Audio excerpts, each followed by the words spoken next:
मिळालेल्या माहितीनुसार सूत्रांकडून मीडिया रिपोर्टनुसार जी माहिती आलेली आहे ती माहिती समजून घ्या.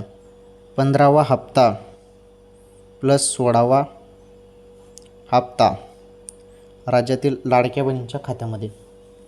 आता 1500 मिळून 3000 रुपये थेट. काय आहे या संदर्भात सत्यता, काय आहे अपडेट, सत्य समजून घ्या आजच्या या व्हिडिओमध्ये. कारण तुम्ही भरपूर यूट्यूब चॅनलचे व्हिडिओ बघतात परंतु तुम्हाला सत्य माहिती मिळत नाही.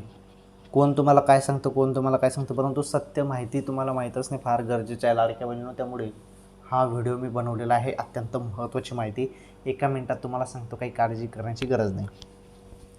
सांगितलं जात आहे, चर्चा आहे की 2 हप्ते एकत्र दिले जाऊ शकतात, परंतु माझ्या माहितीनुसार तुम्हाला 15वाच हप्ता येऊ शकतो. कारण जरी उशीर पण झाला तर शासनाने एकच हप्ता मागच्या वेळी पण दिलेला आहे, त्यामुळे एकच हप्ता तुम्हाला येऊ शकतो. आणि बघा, कोणत्या क्षणी हप्ता जमा होईल त्यामुळे मोबाईलचे SMS चेक करा आणि शासन यावरती काय निर्णय घेतं ते पुढे समजेलच आपल्याला सर्वांना. 1 हप्ता येतो की 2 हप्ता येतो बघू आपण, पुढे समजेलच ते.